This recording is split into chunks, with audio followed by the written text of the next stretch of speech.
안녕하세요. 3년간 연애를 했던 남자와 결혼을 앞두고 예비 시어머니 덕분에 홀랑 뒤집어버린 여자입니다. 제 나이 올해 29살이고 결혼할 뻔한 예비 신랑은 저보다 4살이 많은 33살입니다. 연애를 워낙에 길게 하기도 했고 예비 신랑이나 저나 결혼 정년기나 마찬가지였고 예비 시부모님들은 오히려 예비 신랑이 저를 만나느라 혼기를 다 놓치고 있다고 생각을 하셨다니 저도 예비 신랑의 적당한 프로포즈에 응하고 결혼 준비를 시작하고 있었습니다. 연애하는 내내 사실 예비 시부모님, 특히 시어머니가 되실 어머님께서 저를 별로 탐탁치 않게 생각하신다는 느낌을 받았던 적이 몇 번 있어요. 왜냐하면 연애 중에 한 번도 서로의 부모님께 보여준 적이 없었거든요. 3년이란 기간이 절대 짧다고만 볼 수 없는 긴 시간인데 저도 부담스러워서 선뜻 먼저 말을 꺼낸 적이 없었습니다. 하지만 무엇보다 예비 신랑이 나서서 자기 부모님들 보여주는 걸 꺼려했었습니다. 어렴풋이 자기도 알고 있었나 봐요. 시어머니를 미리 보여줬다간 결혼은커녕 연애도 유지 못하겠다는 사실을요. 아무튼 예비 신랑의 프로포즈를 받고 예비 시어머니 집에 초대를 받아 처음 가보게 된 날이었어요. 예비 시어머니께서 저를 보고 건넨 첫마디는 이야기 많이 들었다. 잘 부탁한다는 등의 인사말도 아닌 우리 잘난 아들 마음을 누가 뺏었나 했더니 이 아가씨였구만 이었습니다. 그때는 그냥 웃어넘기고 말았는데 첫 인상이 그렇게 좋으신 분은 아니었어요. 식사하는 와중에도 저에 대한 궁금한 점은 그다지 물어보지 않으시고 위아래로 무슨 물건 훑어보듯이 계속 저를 쳐다보셨어요. 그렇게 식사가 끝날 때까지 불편한 눈치만 주실 뿐. 정말 말 한마디 없으시다가 식사가 끝나고 나서 식탁을 정리하시더니 냉장고에서 과일을 종류별로 꺼내오셔서는 카라고 접시를 제 앞으로 쭉 밀어주시더라고요. 저는 뭔가 하고 멀뚱히 쳐다보고 있었는데 예비 시어머니께서 저한테 뭘 구경만 하고 가만히 앉아있냐고 하시더군요. 과일 깎는 걸 한번 봐야겠다고 하시며 어디 한번 깎아보라고 하시더라고요. 저도 깎으라고 무조건 과일 깎는 그런 사람도 아니었고 사실 이런 것들은 이미 먼저 시집간 친구들에게서 들은 이야기도 있고 해서 암만 시어머니 되실 분이 시킨다고 원하는 대로 할 생각도 없었어요. 단지 설마 했지만 제 시어머니 되실 분이 저한테 이런 걸 시키실 거란 생각을 하지 못했죠. 어머님께 어머님, 저는 과일을 껍질째 먹어요. 예랑이가 자기는 과일을 깎아 먹는다고 해서 저희끼리는 과일 먹을 때 깎아 먹을 사람은 직접 깎아 먹기로 했어요. 라고 말씀드리고 과일 접시를 예비 신랑 쪽으로 쭉 밀어버렸어요. 실제로 예비 신랑과는 연애하던 기간에 말했던 이야기이기도 했고 예비 신랑도 자기 어머니의 의도를 눈치챘는지 적당히 저에게 맞장구를 쳐주며 그렇게 하기로 했다고 넌지시 웃으며 상황을 넘기더라고요. 예비 시어머니께서는 그 길로 예비 신랑 앞으로 넘어간 과일 접시를 다시 뺏어오시더니 인상을 잔뜩 찌푸리시고는 아무 말도 없이 과일을 손수 깎아주시더라고요. 예비 시어머니가 깎아놓은 과일을 한두 개 집어먹을 때 도끼 눈으로 저를 노려보셨지만 저는 아무것도 모르는 척 과일을 먹었어요. 예비 시어머니께서 그런 식의 행동을 보인 건 예상이었지만 예비 신랑이 나쁜 사람은 절대 아니었어요. 좋은 사람이었기 때문에 프로포즈에 승낙을 한 것이고 연애도 길게 유지할 수 있었지요. 예비 신랑이 우리 집에 처음 인사드리러 온 날 정말 저희 부모님께도 싹싹하게 잘했어요. 제 여동생한테도 정말 넉살맞게 잘했고 집에 갈 때쯤이 되니까 제 동생은 이미 예비 신랑을 형부라고 부르면서 잘 따르더라고요. 저희 부모님도 예비 신랑을 굉장히 마음에 들어 하셨고 부모님까지 좋아해 주시니 저도 당연히 이 사람과 결혼하게 될 것이라고 생각했었지요. 그리고 얼마 전 처음 양가상견례 날이 되었습니다. 저희 부모님께서도 신경을 많이 쓰셨고 이왕 식사 자리 잡는 거 좋은 데서 하는 게 어떻겠냐는 말에 서울 중심가에 있는 유명 호텔 레스토랑에 힘들게 예약을 잡게 되었습니다. 예약이 끝난 후 예비 신랑에게 장소를 말해줬는데 몇 시간 있다가 저에게 전화가 오더라고요. 그러고선 하는 말이 장소를 조금 변경했으면 좋겠다고 하시더라고요. 예비 시어머니께서 원하시던 장소는 고깃집이었어요. 시부모님께서 잘 아는 곳이 있다고 본인이 예약을 잡아놓을 테니 거기서 하자고 하시더군요. 적어도 저희는 그 장소가 조금 독립된 공간이 따로 있는 사적인 대화를 나눌 수 있는 로명식의 고깃집일 거라 생각을 했어요. 그런데 도착한 장소는 그냥 예비시댁에서 가까운 곳에 위치한 가든형 고깃집이었습니다.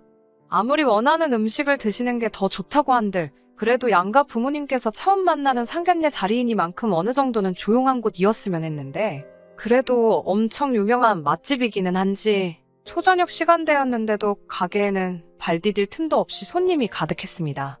아무래도 장소가 의외의 장소이다 보니 예비 시어머니께서는 호텔 같은 데서 알지도 모르는 요리 먹으면서 어색한 것보다 이렇게 확실하게 맛있는 음식 먹는 게 낫지 않겠냐며 말을 하시더라고요. 누가 봐도 본인께서 먹고 싶은 음식집으로 고른 거라는 느낌을 지울 수가 없었어요. 좋아하는 음식 드시는 것도 좋지만 자리에서 챙겨야 할 격식이나 경우 같은 건 전혀 고려하지 않고 고른 곳이었죠. 저희 가족은 부모님과 저 이렇게 3명이 참석했고 예비신랑 가족은 부모님 포함 예비신랑 위로 있는 형까지 데리고 나왔더라고요. 처음에 서로 인사하고 따님 잘 키우셨다. 아니다.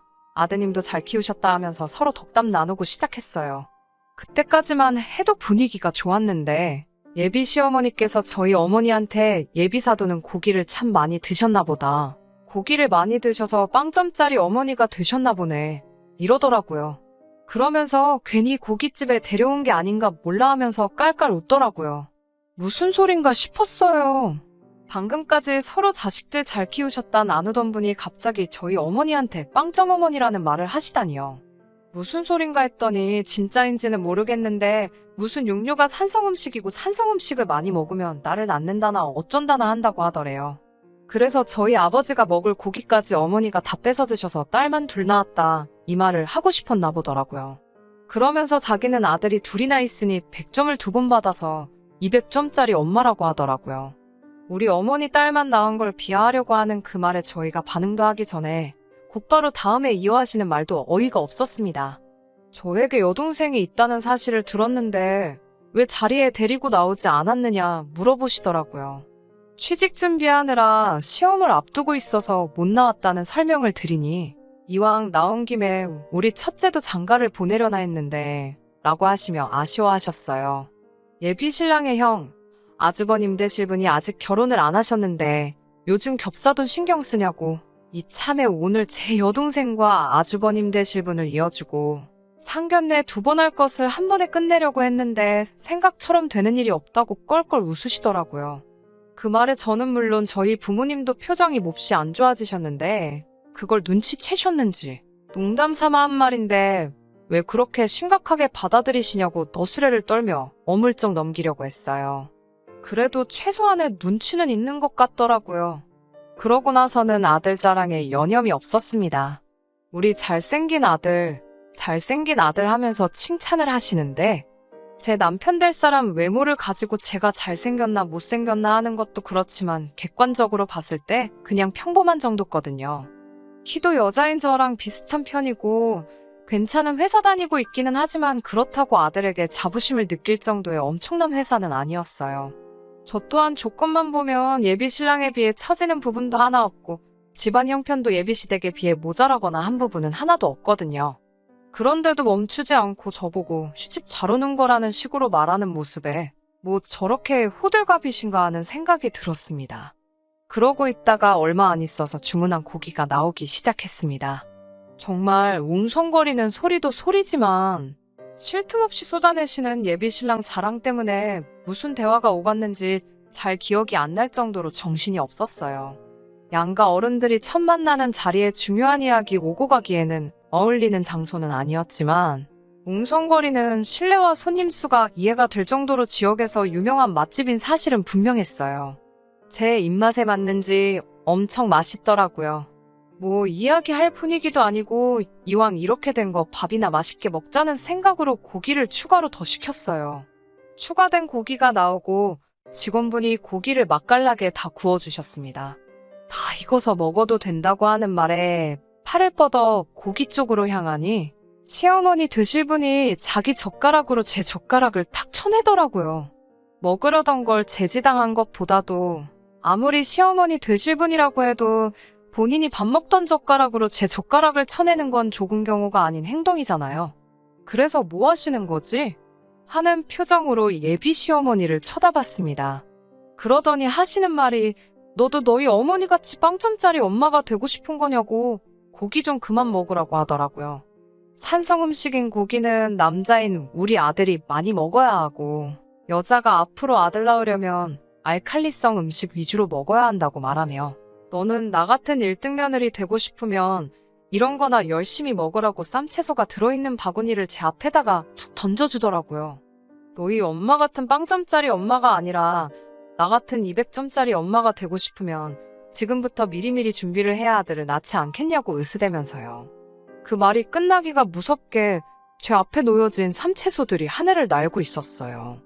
예비 시어머니 말을 듣고만 계시던 저희 아버지께서 참다가 결국은 폭발해 버리신 거예요. 아버지는 예비 시어머니가 제 앞으로 던져준 쌈채소 바구니를 낚아채 그대로 던져버리신 거죠. 순식간에 상추 세례를 받아버린 예비 신랑의 부모님들은 갑작스러운 상황에 화도 내지 못하고 상황 파악도 안 되는지 어안이 벙벙해 있더라고요.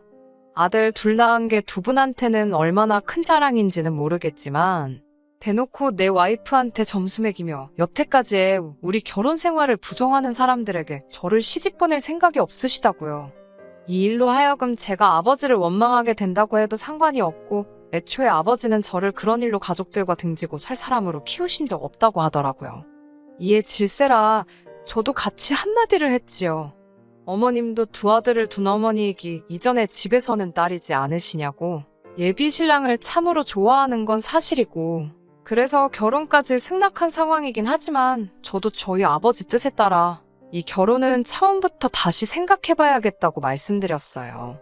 그리고 자리에서 일어나 뒤도 안 돌아보고 돌아갔죠. 예비 신랑이 가게 밖까지 쫓아나와 저와 저희 아버지한테 사과를 하더라고요. 아버지는 너네가 사과해야 할 사람은 우리가 아니라 그 자리에서도 끝까지 한마디 안 한 우리 안 사람한테 해야 하는 게 맞다고 하셨고 그런 부모를 둔 게 죄는 아니니 예비 신랑이 사과할 필요도 없다고 하셨어요. 정작 사과를 해야 할 시어머니는 가게 안에서 스트레스를 풀고 있는 건지 코빼기도 나오지 않고 있는 상황이었거든요. 저도 고개를 절레절레 흔들고 그렇게 결혼까지 생각했던 그 남자를 뒤로하고 집으로 돌아왔습니다. 그렇게 결혼까지 준비하던 남자친구와는 이별하게 되었네요. 말씀드린 대로 3년이라는 긴 연애를 하며 결혼까지 확신을 줬던 사람이니만큼 아쉬운 마음이 없다고 한다면 그건 거짓말이겠죠. 실제로 가끔도 생각이 납니다. 그래도 다시 시작할 생각은 없어요. 제가 사랑에 눈이 멀어 미래가 뻔히 보이는 불구덩이 안으로 스스로 들어갈 정도로 상황 판단을 못하는 사람은 아니니까요. 그 집에 며느리로 들어가면 적어도 저에게 무슨 일이 펼쳐질지는 이미 상상을 해보지 않아도 눈앞에 선할 정도로 안 봐도 비디오거든요. 아들만 갖는 게 얼마나 자부심을 느낄 일인지는 알 생각도 없고 평생 가도 모르겠지만 그래서 저도 아쉬움 가질 생각이 들기도 전에 곧바로 이별하게 되었습니다. 그날 일을 돌이켜 생각해봐도 아버지가 너무 성급했다고 생각하지 않습니다. 자식이기는 부모 없다고 그 와중에 제 생각한다고 아무 말도 못하셨다면 오히려 그 상황이 더 실망스러웠을 것 같아요. 어김없이 저의 기대를 저버리지 않고 엄마 편을 들어준 아버지가 오히려 더 멋지게 느껴집니다. 저도 이제 다시 새로운 사람을 만난다면 그 어떤 상황에서도 배우자의 곁을 든든히 지켜주는 아버지 같은 사람하고 만나고 싶네요. 그러면 앞으로 제 앞에 나타날 사람을 기대하며 오늘 사연은 여기서 이만 줄이도록 하겠습니다. 끝까지 들어주셔서 감사합니다.